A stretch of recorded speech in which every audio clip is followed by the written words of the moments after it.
ஆண்டவரே, நன்றியோடு உம்மை துதிக்கிறோம் ஐயா. இந்த நாளை ஆசீர்வாதத்தை தர முடியாது ஜெபிக்கிறோம் ஐயா.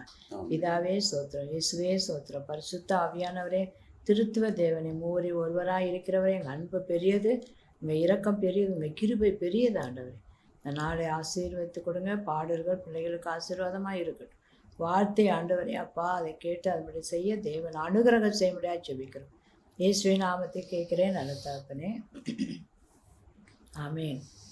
உம்மை போல் ஒரு தெய்வம் இல்லையே, உம்மையே நான் நம்பிடுவேன். உம்மை போல் ஒரு தெய்வம் இல்லையே, உம்மையே நான் நம்பிடுவேன்.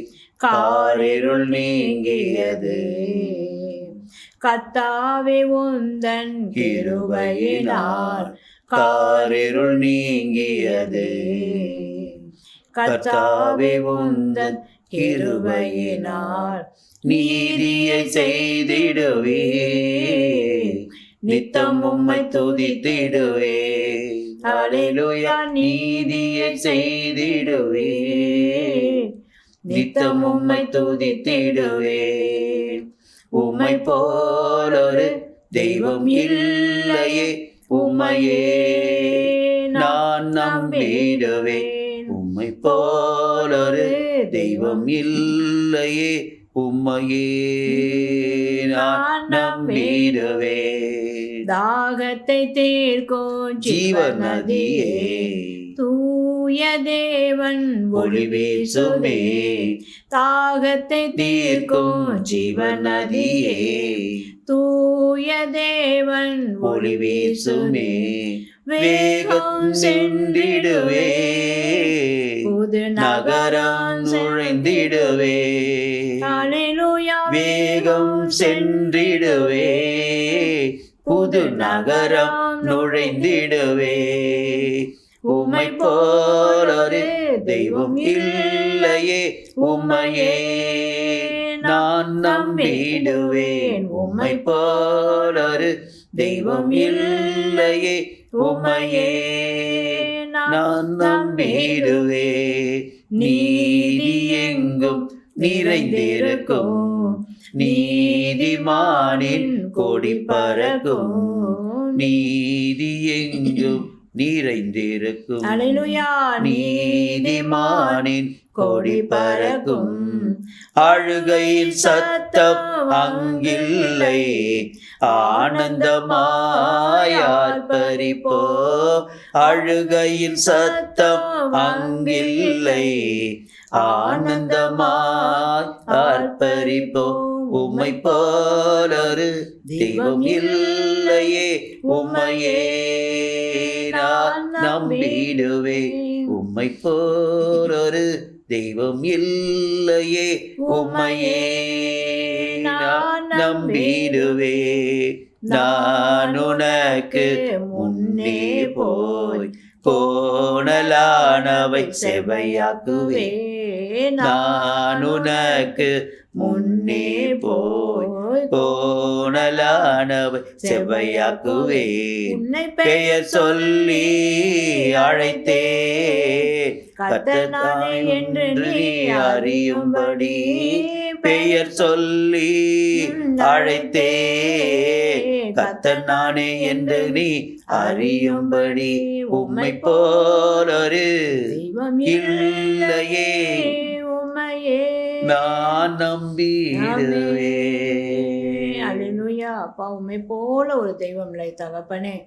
எங்கள் தாகத்தை எல்லாம் தீர்க்கிற தேவன், காரிருள் நீக்கிய தேவன். கர்த்தாவுடைய கிருபையினால் ஒவ்வொரு நாளும் நடத்துகிறேன், நீதியை செய்கிறேன். நித்தமும் ஆண்டவரை நாங்கள் துதிக்கணும். இப்போதும் கூட அமர்ந்திருக்கிற பிள்ளைகளுக்கு கூட உம்மை துதிக்கணும், உமக்கு மகிமை செலுத்தணும், உமக்கு கனத்தை செலுத்தணும். நீதி எங்கும் நிறைந்திருக்கும், நீதிமானின் கொடி பறக்கும் என்று சொல்லியிருக்கீங்க ஐயா. அங்கே அழுகை சத்தம் இல்லை, ஆனந்தமாய் ஆர்ப்பரிப்பார்கள் என்று சொல்லியிருக்கீங்கய்யா. உம்மை அறியாத மக்கள் உம்மை அறியணும், ஆனந்த சத்தத்தோடு உம்மை துதிக்கணும் தகப்பனே. அல்லேலூயா. எங்கும் ஆண்டவரே இயேசுவின் ஜெயக்கொடி பறக்கணும் ஐயா. நான் உனக்கு முன்னே போய் கோணலானவில செவ்வையாக்குவேன் என்று சொன்ன தேவன், பெயர் சொல்லி அழைக்கிற தேவன். நீங்கள் விசுவாசித்தீங்கன்னா தேவன் உங்களோடு பேசுகிறவராக இருக்கிறார். எப்போதும் கூட நாம் ஜெபிப்போம். தேசத்துக்காக பஞ்சம், பட்டயம், கொள்ளை நோய், துஷ்டம் இருக்க தேசத்தில் வரக்கூடாது தகப்பனே. ஆண்டவரே, இந்த போர் கூட எல்லாத்தையும் நிறுத்தி போடும்படியாக, ஒரு பெரிய சமாதானத்தை கட்டளையிடும்படியாக நாங்கள் ஜெபிக்கிறோம் ஐயா. படிக்கிற பிள்ளைகளுக்கு நல்ல ஞானத்தை தாங்க. போதை வஸ்துக்கு அடிமையாகாதபடி பாதுகாத்து கொள்ளுங்கப்பா. சிறு பிள்ளைகள் ஊழியத்தை ஆசீர்வதிங்க. சிறு பிள்ளைங்க வளரும் போதே தெய்வ பயத்தை கொடுக்கும்படியாக ஜெபிக்கிறோம். வியாதியோடு இருக்கிற பிள்ளைகளுக்கு நாங்கள் ஜெபிக்கிறோம். இப்போது வாதை கூடாரத்தை அணுகா சொன்னீங்களே, வாதி எடுத்து போடுங்க. சமாதானம் இல்லாத குடும்பத்திலே இயேசுவின் நாமத்தில் சமாதானத்தை கட்டளையிடுங்க. இயேசுவின் நாமத்தில் கேட்குறோம். வார்த்தை ஆண்டவரே பிள்ளைகளுக்கு ஆசீர்வாதமாக இருக்கட்டும். அதை கேட்கிற மக்கள் ஆசீர்வாதத்தை பெற்றுக்கொள்ளட்டும். இயேசுவின் நாமத்தை கேட்கிறேன் நல்ல தகப்பனே, ஆமென். பிரியமான தேவனுடைய பிள்ளைகளே, இந்த நாளிலே நாம் ஆண்டவராகிய இயேசு கிறிஸ்துவை சொந்த இரட்சகராய் ஏற்றுக்கொண்டிருக்கிறோம். ஆனால் தான் நாம் பிழைத்தும் இருக்கிறோம். ஆனால் நீங்கள் கற்றுக்கொண்டவைகளில் என்ன செய்யுங்க? நிலைத்திருங்கள். முடிவு பரியம் நிலைத்திருந்து ரட்சிப்பை பெற்றுக்கொள்ளுங்கள். நீங்கள் பார்த்தீங்கன்னா வெளிப்படுத்தின விசேஷத்தில் எபேசு பட்டணத்துக்கு ஆண்டவர் எபேசு சபைக்கு அவர் எழுதும்போது 4வது வசனத்தில் என்ன சொல்றார் பாருங்க. 2வது அதிகாரம் 4 வெளிப்படுத்தின விசேஷம். ஆனாலும் நீ ஆதியிலே கொண்டிருந்த அன்பை விட்டாய் என்று உன் பேரிலே எனக்கு ஒரு குறை உண்டு. இன்னைக்கு நிறைய பேர் ஆண்டவரை ஏற்றுக்கிறாங்க. ஆனால் ஆதியிலே கொண்டிருந்த அன்பு, அதாவது ரட்சிக்கப்பட்ட நாளிலே அவங்க எந்த மாதிரி சூழ்நிலையில் இருந்து தேவனை தேடி வந்தாங்க, அல்லேலூயா, அப்படின்றத அவங்க நினைச்சு பார்க்க மாட்டாங்க. நல்ல அபிஷேகத்தில் இருக்கிறாங்க. ஏசப்பா கிட்ட வரும்போது எப்படி இருக்கிறாங்க? நல்லா அபிஷேகப்பட்டுக்கிறாங்க, நல்லா அனுபவிக்கிறாங்க, நல்லா செய்கிறாங்க. ஆனால் அப்படியே இருக்க இருக்க இருக்க இருக்க பார்த்தீங்கன்னா பின்மார்க்கமாக போயினே இருக்கிறாங்க. அந்த வசனம் சொல்லும்போது என்ன சொல்லுதுனாக்கா, லவோதிக்கேயா சபைக்கு எழுதும்போது முதல்ல எபேசு பட்டணத்துக்கு எழுதும்போது அப்படி சொல்றாரு, அல்லேலூயா. லவோதிக்கேயா சபைக்கு சொல்லும்போது என்ன சொல்றாருன்னா, 3வது அதிகாரத்தில் 16வது வசனம் சொல்லுது, இப்படி நீ குளிருமின்றி அனலுமின்றி வெதுவெதுப்பாய் இருக்கிறபடியினால் உன்னை என் வாயிலிருந்து நான் வாந்தி பண்ணி போடுவேன். சரிங்களா? ஆவியில் எப்படி இருக்கணும்? அனலா இருக்கும். இருக்க இருக்க இருக்க வர்த்திக்கு. நீங்க ஏசப்பா பொறுத்தவரை பார்த்தீங்கன்னா வசனம் என்ன சொல்றது? அவர் ஞானத்திலும் வளர்த்தியிலும் தேவ கிருபையிலும் மனுஷ தயவிலும் அதிக அதிகமாய் விருத்தி அடைந்தார். இருக்க இருக்க குறையில, இருக்க இருக்க என்ன பண்ணாரு? விருத்தி அடைந்தார், இன்னும் வளர்ந்தார். அதே போல நம்ம ஆவியில் என்ன செய்யணும்? இன்னும் அனலா இருக்கும். அதில் கொண்டிருந்த அன்பு அப்படியே முடிவு வரைந்து நிலைத்திருக்கணும். அதுல இன்னும் இன்னுமா நம்ம வளரணும். மிக முக்கியமானது அதுதான் இன்னைக்கு ஆண்டவர் நமக்கு வெளிப்படுத்துறார். கர்த்தருக்கு ஸ்தோத்திரம். ஏன்னு கேட்டீங்கன்னா, நம்ம ஒரு காலத்தில் ரட்சிக்கப்படுறதுக்கு முன்னாடி எப்படி இருந்தோம்? இந்த உலகத்தில் அந்தகார இருளிலே இருந்தோம். எங்கே இருந்தோம்? அந்தகார இருள். அப்படின்னா என்ன தெரியுமா? ஒரு மனுஷன் எதிர வந்தால் கூட தெரியாது. அந்த இருளில் யார் நிற்கிறானே தெரியாது. ஏண்டா வாழ்கிறோம் என்ற எண்ணத்தோடு வாழ்ந்து கொண்டிருந்தோம். அந்த நாள் வரதான் போகுது. இன்னும் உபத்திரத்தில், மகா உபத்திரத்தினால அப்படிப்பட்ட ஒரு நாள் வரதான் போகுது. சாவை விரும்பி போவாங்களாம், சாவு அவங்களை விட்டு விலகி போகுமா? அல்லேலூயா. ஆனால் இருக்குது அந்த வசனம். ஆனால் அது இப்பவே இருக்குது நிறைய பேர் வாழ்க்கையில். நீட்டு தேர்வில் நிறைய பேர் என்ன பண்ணுறாங்க? அவங்க பாஸ் பண்ண முடியாத சூழல் வரும்போது நம்ம டாக்டராக போயிடுமே என்று என்ன செய்கிறாங்க? தற்கொலை படிக்கிறாங்க. அவங்க வாழ்க்கை எப்படி இருக்குது? அந்தகார இருள். படிப்பு ஒன்றும் வேஸ்டாக போயிடாத இல்லையா? படித்ததில் வேஸ்ட் ஆகிடுமா? வேஸ்ட் ஆகாது. ஒரு நாள் வேஸ்ட் ஆகாது. விசாசடி பண்ணுறான், அவ்வளோதான். நீ இனிமேல் நீ டாக்டர் ஆக முடியாது. நீ என்ன நோக்கத்தோடு படித்தாடு, அவ்வளோதான், நீ போயிடுச்சு, நீ செத்துரு. பிசாசு. ஒரு அல்ல சொல்லுவீங்களா? ஏன்னா உலகத்துல 2 ஆவி இருக்குது. ஒன்று பரிசுத்தாவி, இன்னொன்று அசுத்தாவி.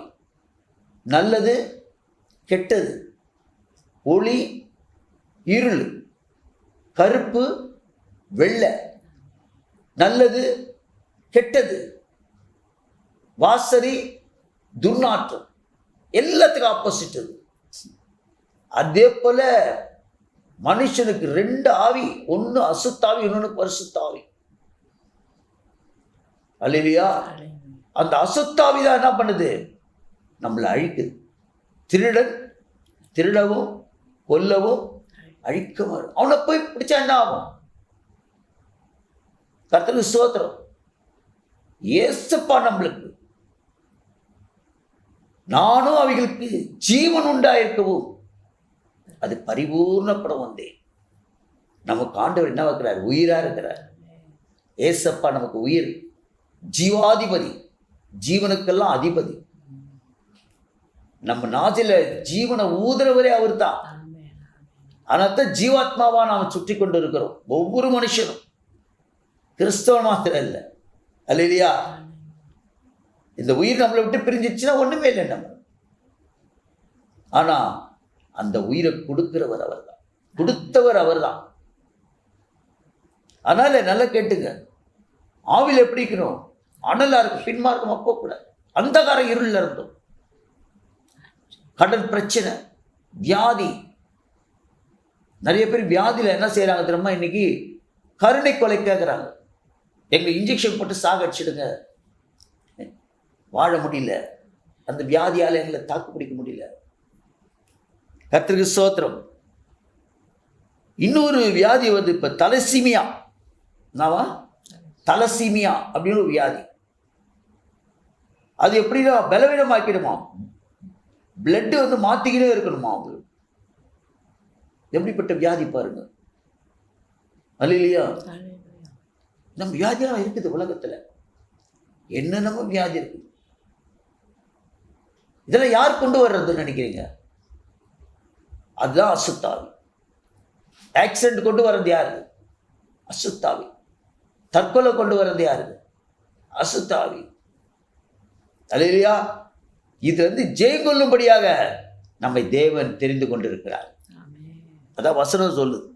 1 பேதுரு புத்தகம் 2வது அதிகாரம் 9வது வசனம் சொல்லுது, நீங்களோ உங்களை அந்தகாரத்தினின்று, எங்க அந்தகார இருளுக்குதே, அந்த வாழ்க்கையிலிருந்து தம்முடைய அவருடைய ஆச்சரியமான ஒளிப்பிடத்தில், அந்த ஒளி எப்படிப்பட்ட ஒளினாக்கா அதை நம்ம டிஸ்கிரைப் பண்ணவே முடியாது, அதை விலைக்கு சொல்லவே முடியாது. அல்லேலூயா. கர்த்தருக்கு ஸ்தோத்திரம். வத்தி எரிது, அதுவும் வெளிச்சம்தான். ஒரு மெழுகத்தி கொத்திச்சா அதுவும் வெளிச்சம்தான். ஒரு அடுப்பை கொத்தினாலும் அதுவும் வெளிச்சம்தான். வத்தியில் எவ்வளோ நேரம் சூடாகும்? சூடாகாது. அது அடுப்பில் போட்டால் அது சூடாகுது அந்த பாத்திரம். வத்தியில் எவ்வளோ நேரம் நீங்கள், அதுவும் இது ஒளி தான் தருது, அது ஒளி தான் தருது. அதே நேரத்தில் 4G ஃபேக்ட்ரிஸ்லாம் போனீங்கன்னாக்கா இரும்பு உருக்கிறதுக்கு என்ன பண்ணியிருப்பாங்க? பாய்லர் வச்சு பார்த்துருக்கீங்களா? 4Gன்னு வாங்க. அல்ல இல்லையா? அது நெருப்பு எரியும். அதில் நெருப்பை அதில் இரும்பு போட்டால் உருகிடும். அல்ல இல்லையா? அதுவும் நெருப்பு தான், அதுவும் ஒளி தான். ஏன் எல்லாத்துக்கும் மேலே ஒளி எது? சூரியன் தான். சூரியன் மேலே பிரகாசம் எதுவுமே கிடையாது உலகத்தில். நீங்கள் என்னத்தான் பவர்ஃபுல் லைட் போட்டாலும் ஒரு குறிப்பிட்ட இடத்துக்கு தான் வரும். அந்த சூரியன் காலையில் உதிக்க ஆரம்பிச்சோடனே பூமியில் பாதி இடத்துக்கு வலிச்சு வருது. அதை கூட ஒளியாக எடுத்துக்கலாம் நம்ம. ஆனால் இந்த ஒளி இருக்குது பாருங்க, ஏசப்பா ஒளி. இதுக்கு பேர் என்னவா? ஆச்சரியமான ஒளி. இதை நம்ம விலைக்கு இப்படி தான் இருக்கோம், அப்படித்தான் அந்த ஒளின்னு சொல்லவே முடியாது. அந்த மாதிரி ஒளிங்க இன்னைக்கு நம்ம வந்திருக்கிறது. ஏசப்பாவை ஏற்றுக்கிற உண்மையை நம்மளை கொண்டு வந்து நிறுத்தியிருக்கிறார் ஆண்டவர். ஏன் வாழ முடியாது? நான் வாழ வச்சு காட்டுறேன் நான். அது இல்லையா? பாருங்க, தம்முடைய ஆச்சரியமான ஒளிப்படத்துக்கு அழைத்து வந்தவருடைய புண்ணியங்களை அறிவிக்கும்படிக்கு ஏசப்பா நம்மளை தெரிஞ்சுன்னு இருக்கிறாருங்க. ஆவியில் அனலா இருந்தீங்கன்னா உங்களை வச்சு ஒரு பெரிய காரியத்தை திட்டம் போட்டு வச்சுக்கிறார் ஆண்டவர். எதை சொல்றதுக்கு? அவர் நமக்கு செஞ்சிருக்கிறார்ல, அந்தகார இருளிலிருந்து ஆச்சரியமான ஒளிப்படத்துக்கு அழைத்து வந்தார்ல. இதுதாங்க புண்ணியம். ஒரு அல்ல சொல்லுங்களா, புண்ணியம்னு கொடுத்துக்கிறார். யாரோ ஒரு 10 ரூபா கொடுத்துரா புண்ணியவதின்னுவாங்க, அல்ல இல்லையா? நீ புண்ணியமாக போவாங்க. அது இல்லைங்க புண்ணியம். வாழ்க்கைக்கு வெளிச்சத்தை கொடுக்குறாருங்க. ஆச்சரியமான வெளிச்சத்தை கொடுத்த புண்ணியங்களை அறிவிக்கும்படிக்கு நாமளா யாரா இருக்கிறோம்? கர்த்தரால் தெரிந்து கொள்ளப்பட்டவர்களா இருக்கிறோம். அழைக்கப்பட்டவர்கள் இல்லை, தெரிந்து கொள்ளப்பட்ட சந்ததியா நம்மலாம். இன்னைக்கு ஊழியர் செய்யறதுனாக்கா நம்ம சந்ததியா ஊழியர் செய்யணும். அது ஃபுல் டைம் மினிஸ்ட்ரிக்குது, பார்ட் டைம் மினிஸ்ட்ரிக்குது, அது வேற. பகுதி நேர ஊழியம் இருக்குது, முழு நேர ஊழியம் இருக்குது, அது வேற. ஆனால் ஊழியம் செஞ்சே ஆகணும். அதுக்காகவே உன் குடும்பத்தை அவர் தெரிஞ்சுக்கினாருன்றார் ஆண்டவர். அல்ல இல்லையா? ஒரு ஊழியக்காரர் இருக்கிறான்னா கண்டிப்பாக ஊழியத்தில் அவனுக்கு மனைவியும் பிள்ளைங்க யாராக இருந்தாலும் சரி, மருமகனாக இருக்கட்டும், மருமகளாக இருக்கட்டும், பேத்தியாக இருக்கட்டும், பேரனாக இருக்கட்டும், யாராக இருந்தாலும் கண்டிப்பாக அந்த குடும்பம் ஊழியத்தை பார்த்தைமாவது செஞ்சாதான் அந்த குடும்பம் ஆஸ்வதிக்கப்படும். அப்படி சந்ததியாக நம்மளை தெரிஞ்சுக்கினார். லேவி கோத்திரம் ஆசாரிய கோத்திரமாக தெரிந்து கொண்டார். அல்லையா? அடுத்தது ராஜரீகமான ஆசாரிய கூட்டமாகவும் பரிசுத்த ஜாதியாகவும் அவருக்கு சொந்த ஜனமாகவும் தெரிந்து கொண்டார். எனவே நாமெல்லாம் யாரு? ஏசப்பாவுக்கு சொந்தக்காரர்களாக இருக்கிறோம். மனுஷன் ஏசப்பாவுக்கு சொந்தமாக முடியாது. அவன் தேவனா மாறினா தான் சொந்தமாக முடியும். ஏன்னா அவர் தேவன். அதுக்கு தான் நம்மள என்ன சார், வார்த்தை உடையவர்கள் தேவர்கள். நம்ம வார்த்தையை பிடிச்சி அந்த வார்த்தையின்படி பின்பற்றி நடக்கும்போது உங்களை தேவர்களாய் கர்த்தர் மாற்றுகிறார் என்று வசனம் சொல்லு. ஜெபம் பண்ணுவோம். அன்பான தேவனே, உமது சந்ததியா இருக்கிறோம், உமக்கு சொந்த ஜனமா இருக்கிறோம், பரிசுத்த ஜாதியா இருக்கிறோம், ராஜரீகமான ஆசாரிய கூட்டமா இருக்கிறோம், லேவி கோத்திரமா இருக்கிறோம். இப்போதும் கூட கர்த்தாவே, ஹல்லேலூயா, அந்தகார இருளிலிருந்து ஆச்சரியமான ஒளிப்படத்துக்கு அழைத்து வந்தவருடைய புண்ணியங்களை ஜனங்களுக்கு எடுத்து சொல்ல எங்களை தெரிந்து கொண்டீர். அதற்காக மக்கள் நன்றி. பரிசுத்த ஆவியின் ஒத்தாசையுடன் நஸ்ரேனாகிய இயேசு கிறிஸ்து நாமத்தினாலே கேட்கிறோம், ஜீவனுள்ள நல்ல பிதாவே, ஆமென்.